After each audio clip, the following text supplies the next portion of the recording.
In this call, I'm actually jumping on the phone with a seller. You may recall seeing my call with this seller who was very, very angry. And I was able to get on the phone with her and just like redirect her, get her back on board. And, since then, she loves me. We have great conversations. But, we're in the middle of nowhere, Oklahoma. We've gotten virtually no traction on the property. So we're just not really getting anywhere with this deal. And so we're having to go for a reduction. So we've reduced down on the MLS to about 169. Talking to the agent, she's like, if we can get it down below like 150, then that should really get some activity on it. So really what that means for us, we're locked up with the seller at 162.5.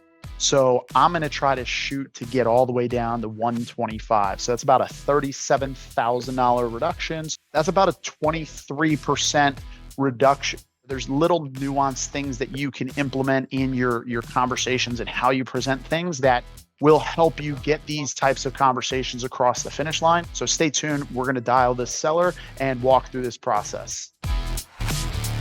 Oh, hey, how's it going? Good. How are you? I wanted to give you a heads up. So I should have more info on that prior Oklahoma deal tomorrow. We touch gloves with the agent out there. She hasn't brought anything up that she can think of that would set off the inspector at all. But there's always something. Those guys are always looking for perfections. I'm sure there's going to be something that comes back. And so then depending on, how the buyers respond to that inspection report, we'll kind of know whether there's anything we need to do on that particular property. If we want to get some action on the property, I think, from a reduction standpoint, it's probably going to have to be a sizable reduction to get some real interest. What we would probably end up putting it out at is somewhere below 150 to really get some action on it and get, more interest, more showings. It really just comes down to activity, right? Like activity breeds activity. So the more activity we can get on it, then, the more we can kind of influence that activity, with a negotiation process. We'd probably end up coming in at a list price just shy of 150, just to kind of come in under that 150 number. With everything like all said and done, like after like all the fees and the closing costs, commissions and everything, I think on our end, we'd basically be looking at somewhere between like a 125 to like 130 number is like what would net to you guys if we can close at that, like at a 150 number. I said that is a huge decrease. If you give us some time to kind of, think on it and talk about it. Totally understand. I know that's probably, a bit more of a reduction. Or are you guys kind of thinking? I was thinking more like 5,000 or 10 at the most is what you guys were going to drop it down just by what y'all have been doing in the past. What we were doing previously was just basically dictated by what we were originally under contract with you guys at. And, we've gotten to the stage where we've come down as much as possible to try to get some interest over the holidays and everything. Our side of the table, just taking everything off the table to try to see if we can just, get it across the finish line. So, and even at the 169 that we're at, like there'd be more commissions and closing costs and everything, than the difference between what we're already under contract with you at. We wanted to avoid obviously having this conversation as much as possible and try to get this to the finish line without having to reduce on your end. And, just the more and more we're going through this process, the more it's just becoming apparent that we're just not getting the traction necessary to really get it across the finish line, at those numbers. The hardest part about it is like, in a lot of situations, what'll happen is we'll get showings and then people will come in and they'll be like, oh, your price too high. And then it's like, oh, okay, so they're interested in the property, but the price is just too high. So what's a number that you would need to be at? And the problem is we're not really getting even any of that. The one person that we had that was, kind of seriously interested, he was talking about like seller finance terms, but he just seemed super flaky and just like very non-committal. Shout to me and was trying to cut out you guys. That happens with creative finance offers. You get every cockroach out of the woodworks they're not really serious. They're just trying to see if they can, skate away with a freaking steal of a deal. It creates a challenge, and of course you don't want to completely discount those people, like just at face value. You want to have a conversation and vet them. And, there's certain things that we do in the conversation to kind of see and feel them out and see how serious they actually are. And more often than not, they end up disqualifying themselves through that process. It's just a tough market right there, and I know you guys know that. So there's limitation on buyers, and, it's a unique property. So it's just trying to find the right buyer. But the best way to do that is to, get as many eyes on the property as possible. The people that were interested in it until they found out that there wasn't any central heat and air, if you guys could reach out back to them and see if they would be willing to maybe negotiate on the price or whatever, just to kind of fit in there that there isn't any, central air or whatever. Yeah, absolutely. And so that was part of the conversation that we had when we were talking. Anytime we're talking about doing a reduction, it's not something we take lightly, because, there's more components to it than just simply the price. Right? There's components of like, okay, you want to make sure you're not coming across desperate. You want to still maintain posture. You still want to create the impression that this is a desirable property and people are wanting it and there is a lot of interest. So one of the big things that we did have a discussion about was those buyers, what we might possibly be able to do if we can figure something out with the heating situation that would appease them. Like, is there a number that would address that for them? $4,000. You can go and get a Train central heat and air HVAC unit, and for about $1,500 more, they'll come out and install it for you.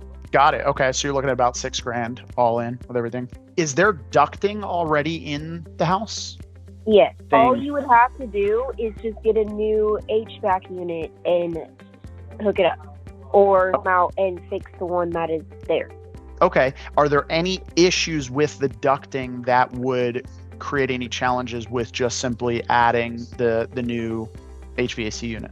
It just needs to be going through and make sure it ain't got no holes or nothing in it, because, it costs too much money for me to run an HVAC unit. I gotcha. And we had the wood stove and a couple little air conditioners, but it does have a full system, I'm pretty sure. From what I have been told, everything should be there. Yeah.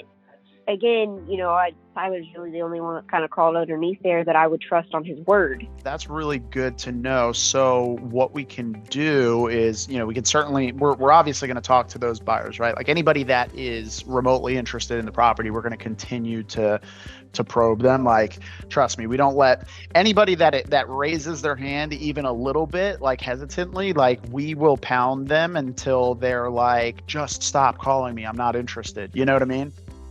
Because, if that's all we got, if we have a lot of interest, then of course we're just going to go, find the most interested person and get going. But when we have a situation like this, we're going to do everything we can. We're going to, get feedback from them, and really pin them down to like, well, what's the number, and sometimes, if they're like, well, we're just not interested, like, okay, got it. So there's no price. No, not really. Okay, so if we drop the price to $1,000 for the property, you mean to tell me you would just tell us to go pound sand? Well, no, definitely not. Okay, so really what you're saying is it absolutely is the price. Like, what's the number between 1,000 and 160 that we need to be at? Like, give me a bone here, Yeah, let me work with them. And then what we'll probably want to do is schedule a guy to get out there and just like actually like give us a full quote on getting that, getting something like that installed. So we have it like already, penciled out and estimate in hand. And then that way it just gives us a little bit more to work with. So obviously that's going to help. Now, with that being said, obviously all the closing costs, the commissions and everything, there's, where we're at right now, price wise, there's not really room for that. There would still need to be some sort of concession, on the price to get this to where we can actually move forward if they're even interested. What do you guys feel like, would be, your rock bottom that you guys would need to be at to give us a chance to get this across the finish line? My bottom dollar is what we're sitting at right now. Yeah. So it's definitely something that me and him are going to have to talk about. How long do you think you guys need to talk about that? I'd give us just a couple of days, and if I haven't heard back from you by Friday, or if I haven't called you by Friday, then we'll touch bases on Monday. So let's do that. Let's plan to circle back Friday, and we'll get somebody out there between now. Ideally, if we can get somebody out there between now and Friday to get us a quote on that. And then by Friday, hopefully I'll have enough more information and we can, come up with a game plan to move forward. I appreciate that a lot. All right, cool. Any questions for me before I let you guys go?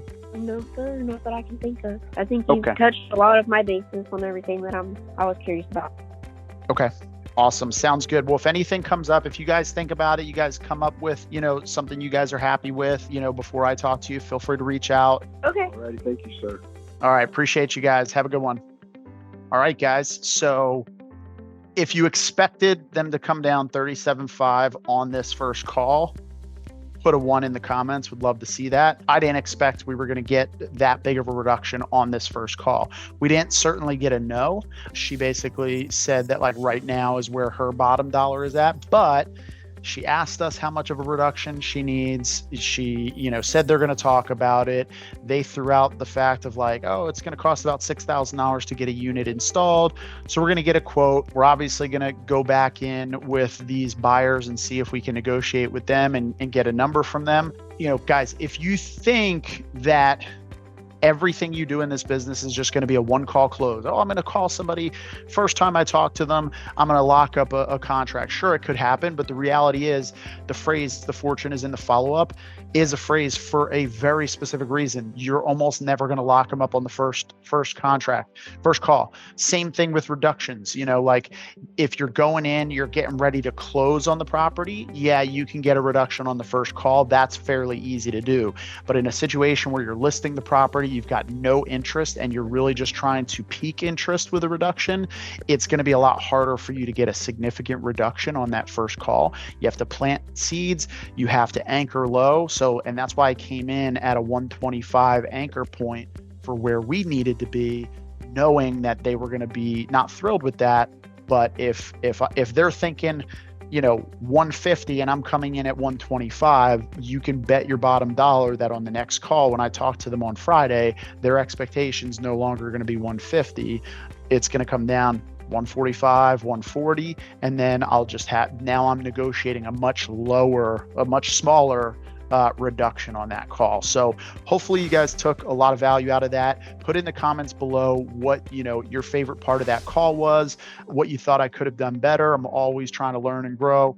And definitely subscribe to the channel, hit that like button, hit the notification bell, and we'll see you guys on the next one where we make real estate investing easy.